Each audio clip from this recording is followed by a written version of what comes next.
और हमारी मांग है कि यहाँ पे भ्रष्टाचार से मुक्त किया जाए।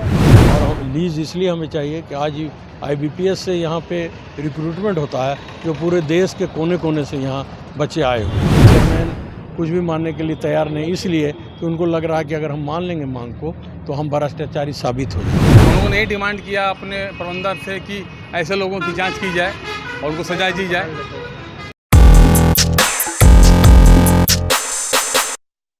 नमस्कार, मेरा नाम मनीष, आप देख रहे हैं निष्कर्ष भारत। आप मैं यूट्यूब चैनल पर देख रहे हैं तो यूट्यूब चैनल को सब्सक्राइब नहीं किए तो सब्सक्राइब कर लीजिए, और आप फेसबुक पर देख रहे हैं तो फॉलो कर लीजिए। देखिए, अभी हम आप सभी साथी ग्रामीण बैंक जो है उसका मुख्य ब्रांच जो है वहाँ पर मौजूद है। आप देख सकते हैं अभी 2 दिवसीय हड़ताल जारी है। भ्रष्टाचार प्रबंधन के खिलाफ 2 दिवसीय हड़ताल कर रहे हैं। यहाँ पर देखिए एक चीज़ और लिखा हुआ है, प्रबंधक की जागीर नहीं, ग्रामीण बैंक हमारा है, अब की बार दलालों की चटुकारों से छुटकारा है। इसके बाद यहाँ के ग्रामीण बैंक जो भी कर्मचारी हैं उनसे बात करते हैं, क्या कुछ कहते हैं वीडियो को सुनिए। आज यहाँ पर धरना दिया, क्या मुद्दा आपका है? हमारा धरना नहीं, यहाँ पे प्रदर्शन कर रहे हैं। आज हमारा 15 और 16 को स्ट्राइक है और हमारी मांग है कि यहाँ पे भ्रष्टाचार से मुक्त किया जाए और हमारा जो प्रमोशन है और जो उसका समय दिया जाए, और ट्रांसफ़र में जो बहुत बड़ी गड़बड़ियाँ हुई है उसको जो है फिर से उस पर उसको किया जाए, सुधार किया जाए।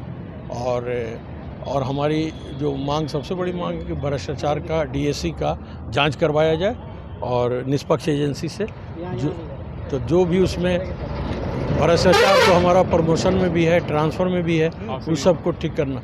हमारा स्टाफ का हाउसिंग लोन है, कन्वेंस लोन है, ये सब लागू किया जाए। हमारा पेट्रोल लिमिट है, लीज है, वो लागू किया जाए। पहले कहा जाता था कि आप प्रॉफिट में नहीं आइएगा तब देंगे, तो प्रॉफिट में हमारा बैंक है और नहीं दे रहे हैं। और हम लीज इसलिए हमें चाहिए कि आज IBPS से यहाँ पे रिक्रूटमेंट होता है, जो पूरे देश के कोने कोने से यहाँ बच्चे आए हुए हैं। पहले था कि भाई आपका क्या है, 1 डिस्ट्रिक्ट का बात है, 2 डिस्ट्रिक्ट का बात है, तो ये सब लागू करने की लड़ाई है। और इसमें 2-3 बार वार्ता भी हुई, बातचीत भी हुई, लेकिन चेयरमैन कुछ भी मानने के लिए तैयार नहीं, इसलिए कि उनको लग रहा है कि अगर हम मान लेंगे मांग को तो हम भ्रष्टाचारी साबित हो जाएंगे।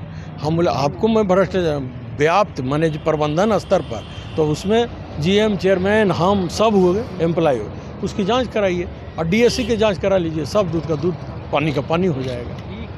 आपका ये हड़ताल जो है कितना दिन का चलेगा? 2 दिन का 2 दिवसीय हड़ताल है, कल तक है। और इसके बाद जो है अगर फिर भी हमारा प्रबंधन नहीं माना, हम अपनी मांगों को और बैंक को बचाने के लिए और भ्रष्टाचार मिटाने के लिए हम लोग दिल्ली में भी अपना आवाज़ बुलंद करेंगे, धरना देंगे। 17 सूत्री मांग से हमने शुरू किया था और उसमें जो 16/3 को स्ट्राइक भी हुआ था, 24 फरवरी से, और दूसरा फिर इसको इम्प्लीमेंट कराने के लिए जिस पर सहमति बने, फिर हम लोगों ने एक साथ से अपना नोटिस देके ये आंदोलन शुरू किया। उसमें कुछ मांगों पे निकाले, एका-दुका पे, और नए मांग भी इतना बीच में और भी आ गए हैं। उन मांगों के लिए हम लोग कटिबद्ध हैं मानने के लिए, और हमारी मांग जायज़ है, और तो जायज़ मांग तो हम लेना चाहेंगे। कहीं वार्ता हुआ है कि नहीं? वार्ता हुई है, अध्यक्ष महोदय से, पहले महाप्रबंधक से हुई थी और महाप्रबंधक ने भी वार्ता हुई, लेकिन चेयरमैन साहब है तो सबको ख़त्म कर दी, जबकि उनको अथॉरिटी दे के गए थे।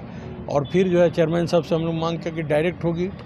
RLC की अभी हम लोग इंटरवेंशन किया, RLC की इंटरवेंशन से उन्होंने कहा कि अगला जो है 23 को होगा, और उनको एक इंस्ट्रक्शन मिला कि आप जो है अथॉरिटी से कि कोई किसी दूसरे का से बात करने का कोई माने ही नहीं। उनके बाद जब GM थे उनकी बात को नहीं माने तो फिर वही वार्ता करें। तो ये आपको 11 तारीख को वार्ता फिर चेयरमैन के नेतृत्व में हम लोग से हुई, लेकिन वो वार्ता में कोई भी वार्ता के लिए कटिबद्ध नहीं थे।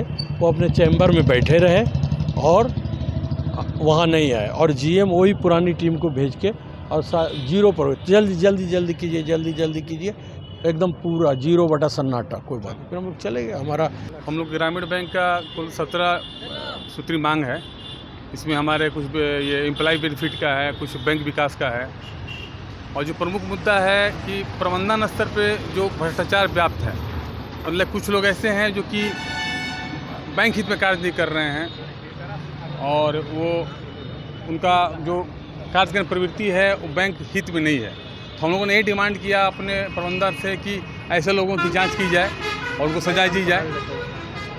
उसके अलावा फिर बहुत से ऐसे मुद्दे हैं जैसे कि हम बैंकर हैं और हमारी जो भी हाउसिंग लोन है, सुविधाएं हैं, हम स्पॉन्सर बैंक के बराबर नहीं मिलता है।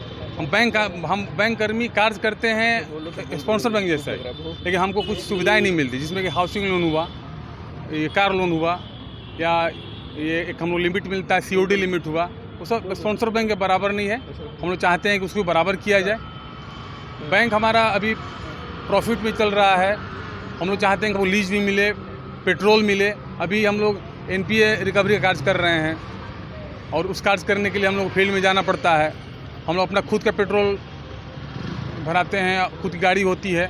हम लोगों ने प्रबंधन से मांग किया कि इस परिस्थिति में अगर हमको पेट्रोल दे देते हैं, हमारी मांग भी पूरी हो जाएगी और इससे बैंक का ही कार्य होगा। हम लोग NPA रिकवरी में हम लोगों को फ़ायदा मिलेगा, हम लोग NPA रिकवरी कर सकते हैं। और सबसे बड़ी बात है कि हम लोग का जो बैंक कर्मी है, उनके लिए प्रमोशन बहुत बड़ा बात होता है। अगर आपको समय से प्रमोशन मिलता है तो आप आगे बढ़ने का मौका मिलता है। लेकिन इस प्रबंधन ने इस पर क्या किया कि प्रमोशन का सेशन लेट कर दिया जानबूझकर। जनवरी में एग्ज़ाम लिया गया, फरवरी में इंटरव्यू होना चाहिए था, लेकिन इन्होंने जानबूझकर मई में इंटरव्यू लिया। इन्होंने कहा कि सेशन आपका पहले से मतलब एडवांस चल रहा है। ऐसा नहीं होता है। ऐसा पहले हम लोग सुने कि कोई सेशन एडवांस चल रहा हो और इन्होंने जानबूझ लेट किया। हम लोग को ये भी डर है कि जानबूझ के किया जा रहा है कि अब फिर से इनका प्रमोशन देर से किया जाए। तो आपने सुना इनका मांग जो है भ्रष्टाचार के खिलाफ लड़ रहे हैं। इनका जो साफ कहना है कि यहाँ नहीं सुना, इसके लिए दिल्ली तक जाएंगे ये लोग। आप देख रहे थे निष्कर्ष भारत, खबर हमारी, निष्कर्ष आपकी। धन्यवाद।